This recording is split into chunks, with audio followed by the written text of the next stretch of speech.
ये बच्चों, आज हम क्षितिज भाग 2 कक्षा 10 पाठ 4 पढ़ेंगे। पद्य खंड का पाठ है ये, और इसके लेखक है जयशंकर प्रसाद, और इस पाठ का नाम है आत्मकथ्य। जयशंकर प्रसाद का जन्म 1890 में वाराणसी में हुआ। काशी के प्रसिद्ध क्वींस कॉलेज में पढ़ने गए, परंतु स्थितियां अनुकूल नहीं थी, इसलिए उन्होंने आगे पढ़ाई नहीं की और बाद में घर पर ही संस्कृत, हिंदी, फारसी का अध्ययन किया। जो जयशंकर प्रसाद जी ये छायावादी प्रवृत्ति के कवि हैं और इनका निधन 1937 में हुआ। इनकी जो प्रमुख काव्य कृतियाँ हैं चित्राधार, कानन कुसुम, झरना, आंसू, लहर और कामायनी। आधुनिक हिंदी की श्रेष्ठतम काव्य कृति मानी जाने वाली कामायनी पर उन्हें मंगला प्रसाद पारितोषिक मिला। पारितोषिक मतलब पुरस्कार। वे कवि के साथ साथ सफल गद्यकार भी थे। अजातशत्रु, चंद्रगुप्त, स्कंदगुप्त और ध्रुव स्वामिनी उनके नाटक हैं, और कंकाल, तितली, इरावती उपन्यास हैं। आकाशदीप, आंधी और इंद्रजाल उनके कहानी संग्रह है। मतलब उन्होंने गद्य और पद्य दोनों की रचना की है। प्रसाद का साहित्य जीवन की कोमलता, माधुर्य, शक्ति और ओज से साहित्य माना जाता है। छायावादी कविता की अतिशय काल्पनिकता, सौंदर्य का सूक्ष्म चित्रण, प्रकृति से प्रेम, देश प्रेम और शैली की लाक्षणिकता उनकी कविता की प्रमुख विशेषताएं हैं। इतिहास और दर्शन में उन्होंने गहरी रुचि दिखाई है और उनके साहित्य में यह स्पष्ट दिखाई देता है। ये हमने थोड़ी सी जानकारी जयशंकर प्रसाद जी के बारे में जान ली, और अब हम इस पाठ का जो सारांश है वो देखते हैं, उसके बाद इसका अनुवाद करेंगे। प्रेमचंद के संपादन में हंस पत्रिका एक आत्मकथा विशेषांक निकलना तय हुआ था। एक हंस नाम की पत्रिका थी, उसमें एक विशेषांक निकलता था आत्मकथा। प्रसाद जी के मित्रों ने आग्रह किया कि वे आत्मकथा लिखें। प्रसाद जी उनसे सहमत नहीं थे। इसी असहमति को तर्क के पैदा हुई कविता। मतलब वो उनको सबने बोला, उनके साथ वालों ने, कि आप आत्मकथा लिखें, तो उन्होंने बोल दिया कि मैं नहीं लिखूँगा। और जब वो असहमति दे रहे थे तो उसके तर्क में उन्होंने एक कविता लिखी, वो बन गई आत्मकथ्य, जो हमारा पाठ है। यह कविता पहली बार 1932 में हंस के आत्मकथा विशेषांक में प्रकाशित भी हुई। छायावादी शैली में लिखी गई इस अभिव्यक्ति की छायावादी सूक्ष्मता के अनुरूप ही इसमें मनोभावों का अभिव्यक्त करने के लिए जयशंकर प्रसाद जी ने ललित, सुंदर और नवीन शब्दों का और बिंबों का प्रयोग किया है। इन्हीं शब्दों और बिंबों के सहारे उन्होंने बताया है कि उनके जीवन की कथा एक सामान्य व्यक्ति के जीवन की ही कथा है। इसमें ऐसा कुछ भी नहीं है जिसे महान या रोचक मानकर लोग वाहवाह करें। कुल मिलाकर इस कविता में एक तरफ उनका यथार्थ की स्वीकृति है, तो दूसरी तरफ एक महान कवि की विनम्रता भी है कि उन्होंने अपने आप को विशेष नहीं, साधारण बताया है, और इसी पर उन्होंने यह कविता लिखी। अब हम इस कविता का अर्थ पढ़ेंगे। कविता की पंक्तियां हैं। मधुप गुनगुनाकर कह जाता कौन कहानी अपनी, यह मुरझाकर गिर रही पत्तियां देखो कितनी आज घनी। इस गंभीर अनंत नीलिमा में असंख्य जीवन इतिहास। इसका अर्थ है, इस कविता में कवि ने अपने आत्मकथा न लिखते हुए उसका कारण बताया है और कहा है कि प्रत्येक व्यक्ति का मन रूपी भंवरा प्रेम गीत गाता हुआ अपनी कहानियाँ सुना रहा है। झड़ते पत्तियों की ओर इशारा करते हुए कवि कहते हैं कि आज असंख्य पत्तियाँ मुरझाकर गिर रही हैं, यानी कि मनुष्यों की जीवन लीला समाप्त हो रही है। कई लोग मुरझाकर या बीमार होकर या अपना उम्र होने पर उनकी लीला समाप्त हो रही, वो मर रहे हैं। इस प्रकार अंतहीन नीला आकाश, उसके नीचे हर पल अनगिनत जीवन का इतिहास बन रहा है और बिगड़ रहा है। कई लोगों के जन्म हो रहे हैं और कई लोग मर रहे हैं। यह लोग कहते ही रहते अपना व्यंग मलिन उपहास, तब भी कहते हो कह डालूं दुर्बलता अपनी बीती। तुम सुनकर सुख पाओगे, देखोगे यह गागर रीति। इस पंक्ति में कवि कहना चाहते हैं कि इस संसार में हर कुछ चंचल है, कुछ भी स्थिर नहीं है। हमेशा चलायमान रहता है, कोई आता है कोई जाता है, ये सब इस दुनिया में चलता रहता है।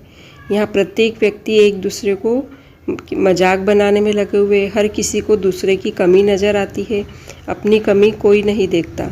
यह जानते हुए भी कि तुम मेरी आत्मकथा जानना चाहते हो। कवि कहते हैं कि यदि वह उन पर बीती हुई कहानी सुनाते हैं जो लोग, उनको आनंद तो मिलेगा, परंतु साथ ही वे यह भी देखेंगे कि कवि का जीवन सुख और प्रसन्नता से बिल्कुल खाली होता है।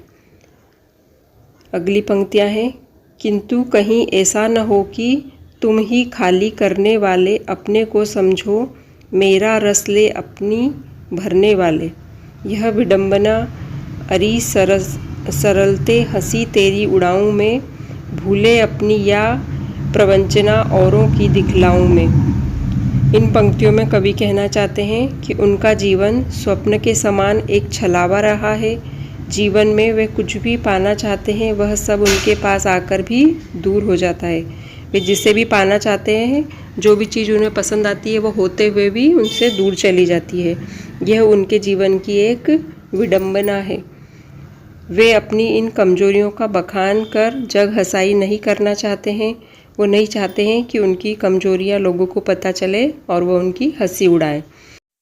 कभी नहीं चाहते हैं कि उनके चले जाने की कहानी सबको पता चले। वो किसी को अपने चले जाने की बात बताना नहीं चाहते हैं।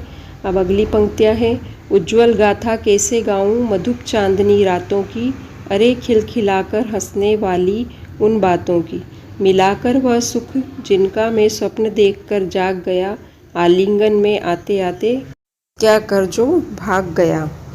इन पंक्तियों में कवि कहते हैं कि जिस प्रकार से सपने में व्यक्ति को अपने इच्छित वस्तु मिल जाने पर वो प्रसन्न हो जाता है, और उसी प्रकार कवि के जीवन में भी एक बार प्रेम आया था, परंतु वह स्वप्न की भांति चला गया। उज्ज्वल गाथा कैसे गाऊं का अर्थ मतलब है कि मैं जो सपना देखा था और जो मुझे प्राप्त ही नहीं हुआ, उसकी मैं आपको उसके बारे में क्या बताऊं। जो मैंने चांदनी रातों में जो मैंने सपना देखा था उसके बारे में अब क्या बताऊं। अरे खिलखिलाकर हंसने वालों उन बातों की, जो हंसते हैं लोग बात सुन सुनकर किसी की, उनके बारे में कवि कह रहे हैं कि उनकी सारी आकांक्षाएं महज मिथ्या बनकर रह गई, चूँकि वह सुख का स्पर्श करके पाते पाते वंचित रह गए। जो स्पर्श नहीं कर पाए सुख का, उसको पाते पाते वंचित रह गए उससे। इसलिए कवि कहते हैं कि यदि तुम मेरे अनुभवों के सार से अपने जीवन का घड़ा भरना चाहते हो, तो मैं अपनी उज्ज्वल गाथा कैसे सुना सकता हूँ तुम्हें, क्योंकि मेरी जो उज्ज्वल गाथा है वो तो स्वप्न के समान है।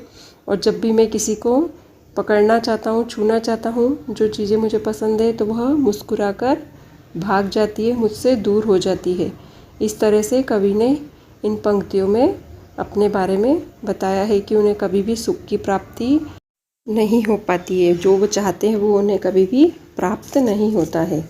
इसके बाद अगली पंक्तियां हैं, जिसके अरुण कपोलों की मतवाली सुंदर छाया में, अनुरागिनी उषा लेती थी निज सुहाग मधुमाया में, उनकी स्मृति पाथे बनी है, थके पथिक की पथा की पंथा की, जीवन को उधेड़ कर देखोगे क्यों मेरी कथा की, छोटे से जीवन की कैसे बड़े कथाएं आज कहूँ। कवि इन पंक्तियों में कहते हैं कि जिस तरह से अरुण कपोलों की मतवाली सुंदर छाया में, अर्थात प्रेयसी के सुंदर लाल गालों का वर्णन करते हुए कहते हैं कि मानो भोर अपनी लाली उनकी प्रेयसी के गालों की लाली से प्राप्त करती है। जो सुबह सुबह उषा काल होता है, जो लाल लाल दिखाई देता है सूर्य निकलने के पहले, उस समय की बात कर रहे हैं कि वो जो लाली है वो सूर्य उनकी प्रेयसी के गालों से लेता है। इतने सुंदर गाल उसके हैं लाल लाल, परंतु अब ऐसे रूप सी की छवि उनका सहारा बनकर रह गई है, क्योंकि वास्तविक जीवन में वे क्षण कवि को मिलने से पहले ही छिटक कर दूर चले गए। इसलिए कवि कहते हैं कि मेरे जीवन की कथा को जानकर क्या करोगे।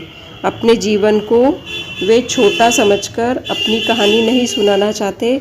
वे कहते हैं कि मेरा जीवन बहुत छोटा सा है, मैं बहुत छोटा इंसान हूँ, मेरी कथा को सुनकर तुम क्या करोगे? कैसे मैं अपने बारे में बड़ी बड़ी कथा सुनाऊं? कैसे मैं तुम्हें झूठा स्वप्न दिखाऊं? अगली पंक्तियां हैं, क्या है अच्छा नहीं कि औरों की सुनता मैं मौन रहूं?